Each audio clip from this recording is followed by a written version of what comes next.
I thought I would show everybody a quick video tutorial on how I do my backdrops. I've had a couple people ask me how I do it.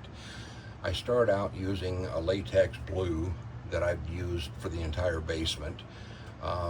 It was just a color that I thought was close to what I wanted.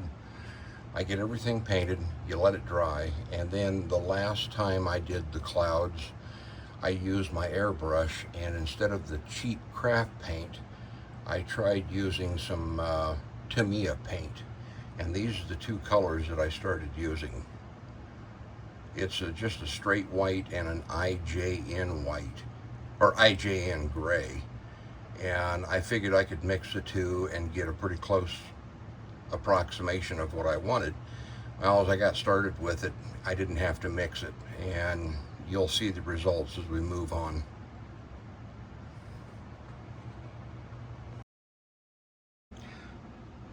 For the clouds, I used the stencil method, and this is just cheap cardstock that I picked up from Walmart, and leaving it the full size, I just started tearing out rough shapes of what I thought looked good for clouds. And you don't need to use the whole thing. You can use just portions of each one of the clouds or the cutouts to make different cloud shapes.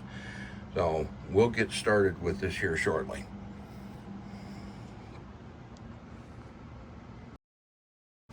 When I start this, I usually start with the taller clouds first, or the higher clouds, and I work my way down.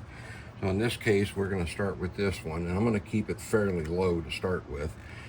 To get a sharp cloud and refined edges, you want to keep it close. If you want it a little more fuzzy around the edges, more of an airy cloud, try to hold it back just a little bit. I come in with my airbrush. Hang on a second.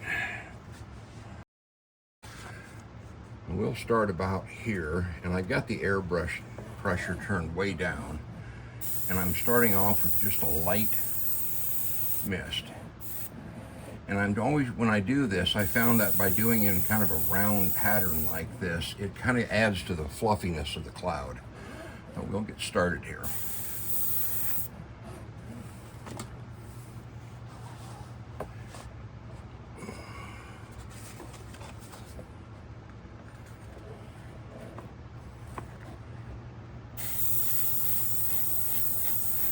Try to get one edge a little bit sharper than the other, continuing to go in a circular pattern. You get an idea there of what we're doing.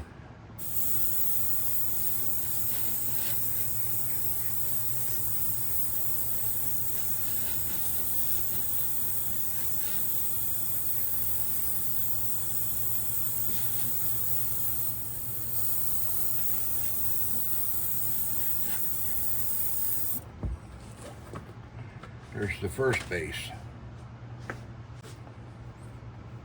Sorry, I'm trying to fight this hose. So there's one. Now come down just a little bit with the second one.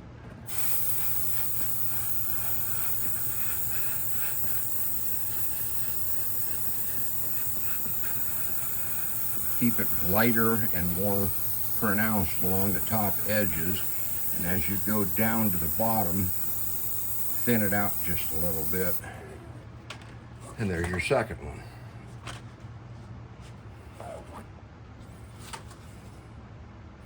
You want to add in and continue on, kind of fit it over that, and angle it just a little bit.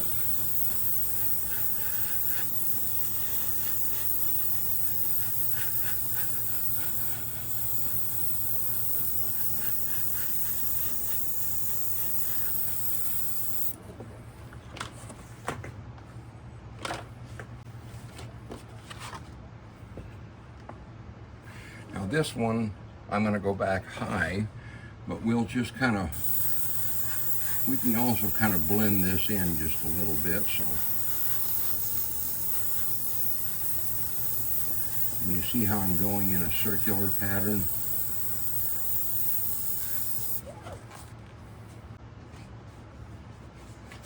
And this can go on all day long as you want it.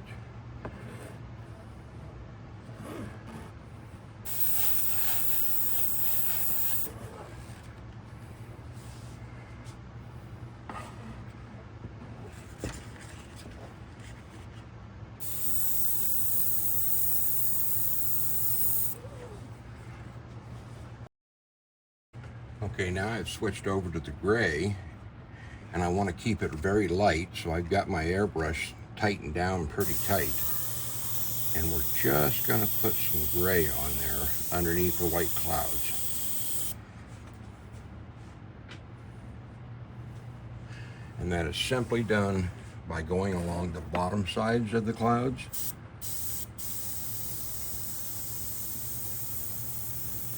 Which you probably can't see that in the video, but I'll do a close-up. The gray gives your clouds a little bit of shadow and a slight definition of depth. It's very easy to overdo the gray, so you want to go very lightly with it.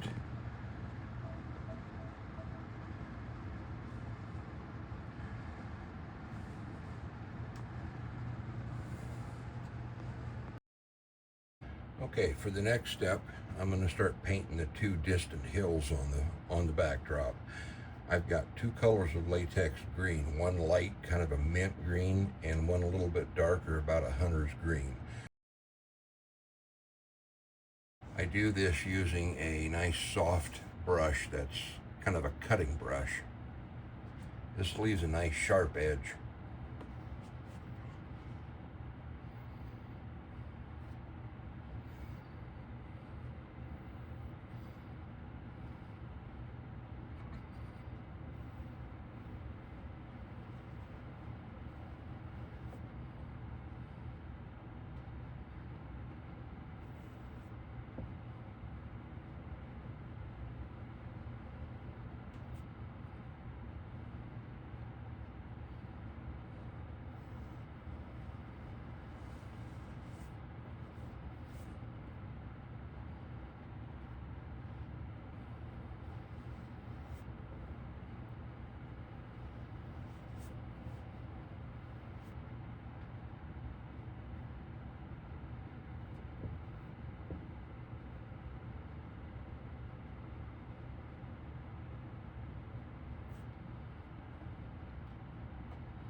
Okay, with this colored green dry, I'm going to start applying the darker green for the closer hills. In this case, I'll use the pencil and kind of sketch out an area that I want. So we'll start here. Down, we'll come up, go across, and then back down. This just gives me an idea of about where I want to be able to put it.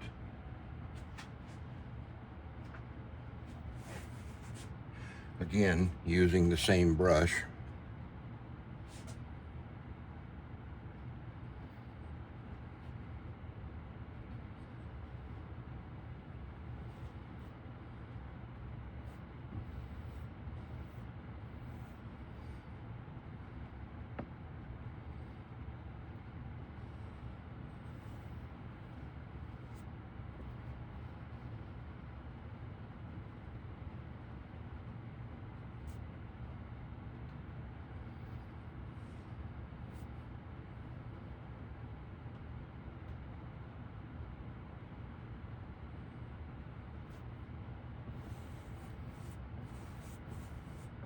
Apply this over, spread it out nice and even, but I'm not going to be too concerned about the top edge, as what I'll do is come back with this brush now and I'll just kind of come up a little bit to kind of give a jagged edge to it.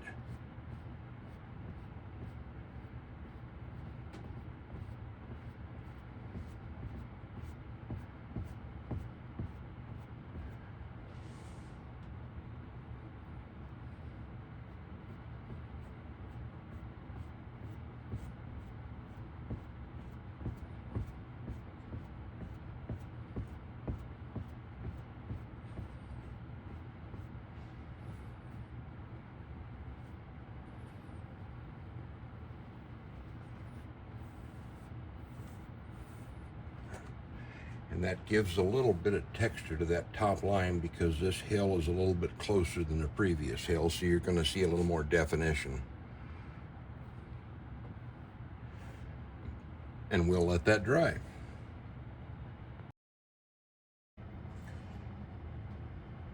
Okay, with both layers of green thoroughly dry now, the next step is to start adding the shadows or the depth to it.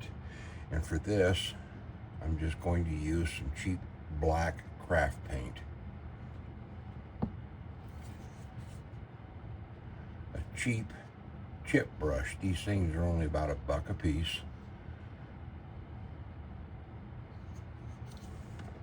I put a little bit on my tray, dab it in, and I get the worst of it off.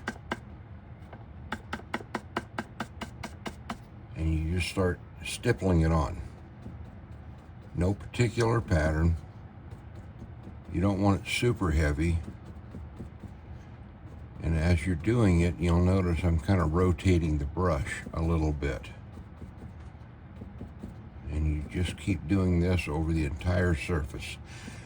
There's no particular pattern to this.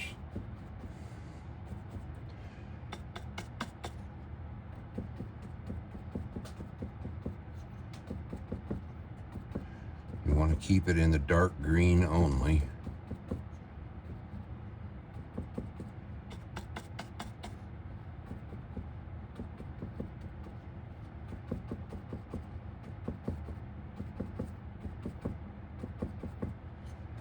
Don't worry about getting it too heavy. If you get it too heavy, the upcoming layers of green will cover over top of it, and it'll kind of help mute it a little bit if you get too much. I'll put some down here pretty heavy and you'll see what I'm talking about.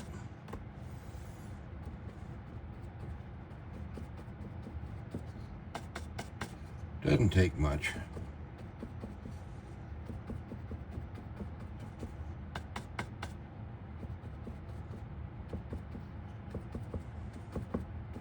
You're not worried about making the trees take shape. All you're doing now is just trying to add in a little bit of shadows and depth to the picture.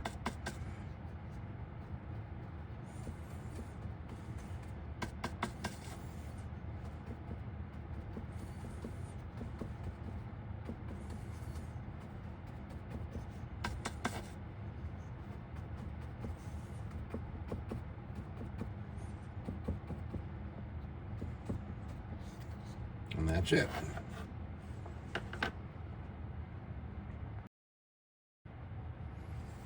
Okay, the next step is going to be identical to what I just did with the black, except I'm going to be using a dark green. This happens to be a Hauser dark green. And all this is going to do is kind of help mute the black, and it's going to help add a little more definition. We're still working with the shadows. So it's the same principle with the same pattern. We're just going to cover it over.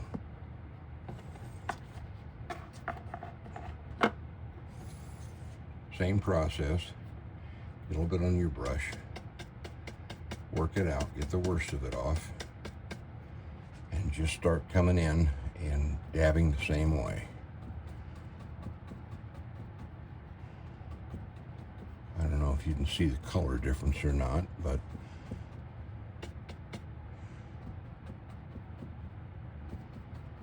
and if you go above the tree line, it won't hurt anything.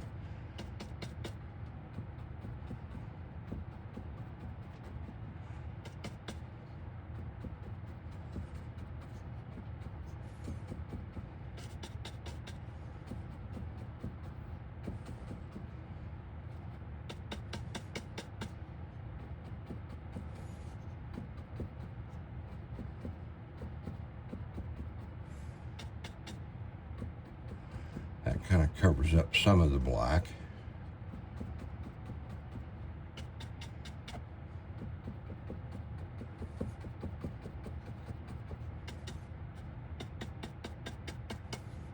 And down here where I got too dark, or too much of the black, you can cover over it, excuse me, with some more green.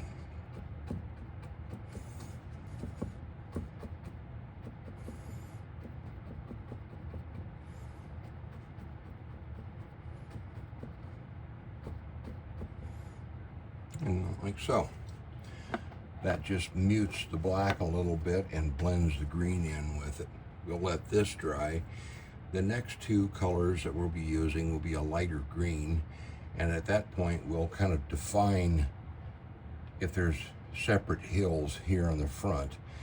With the lighter colors, it'll help define that. We'll do that in a little bit when this dries.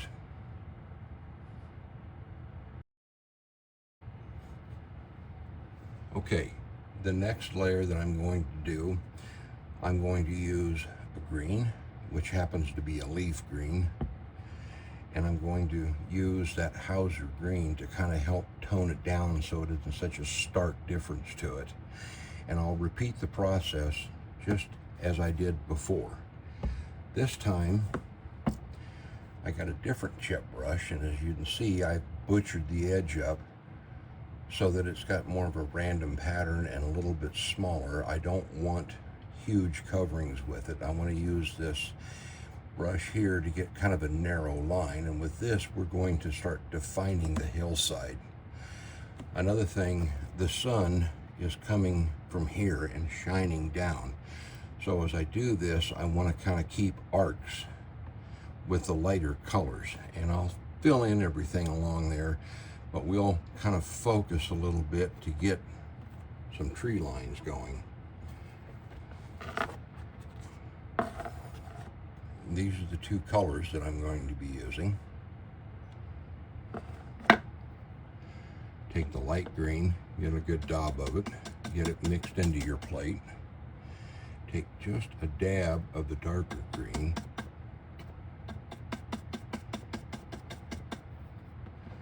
Once you wind up with something like that. Starting up here at the top, where the sun is going to be, we'll kind of come in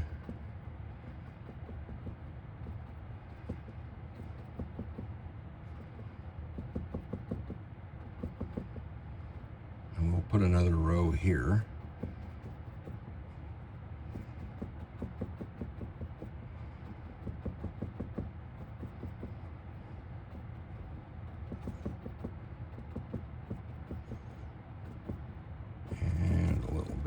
There, and you can work this out a little bit, kind of help fill in some of this,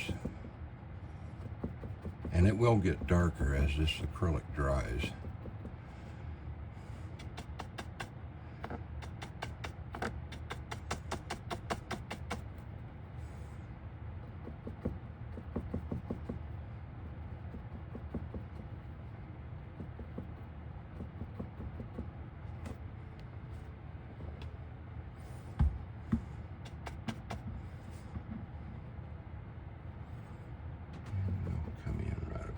Here.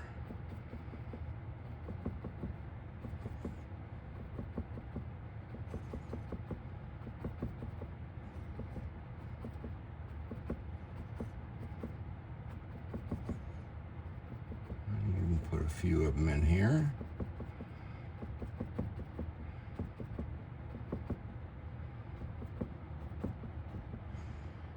Now you're starting to see a tree line appear here. Here, there, and here.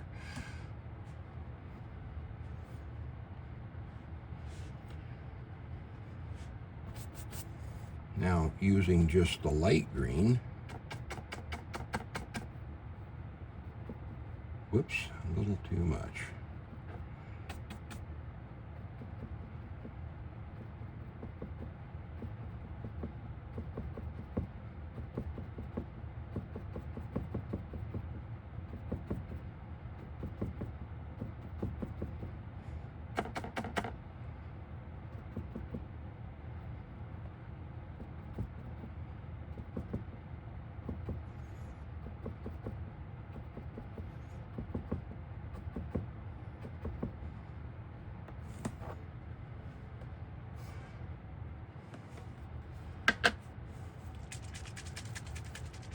Now we'll add in just a touch of yellow, a very light touch of yellow.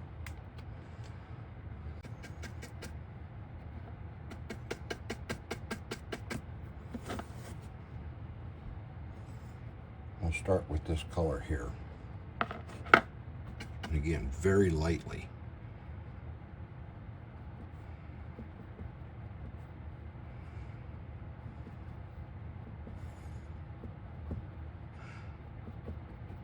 The lighter the color, the narrower the line.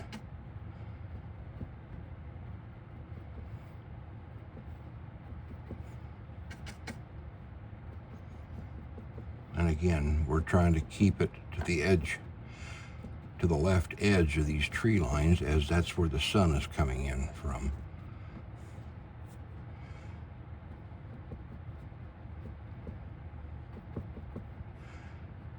Come back and touch a few other places here and there, because trees are not flat, so we'll add a little bit. Now come back with just a little bit more yellow into the very top edge.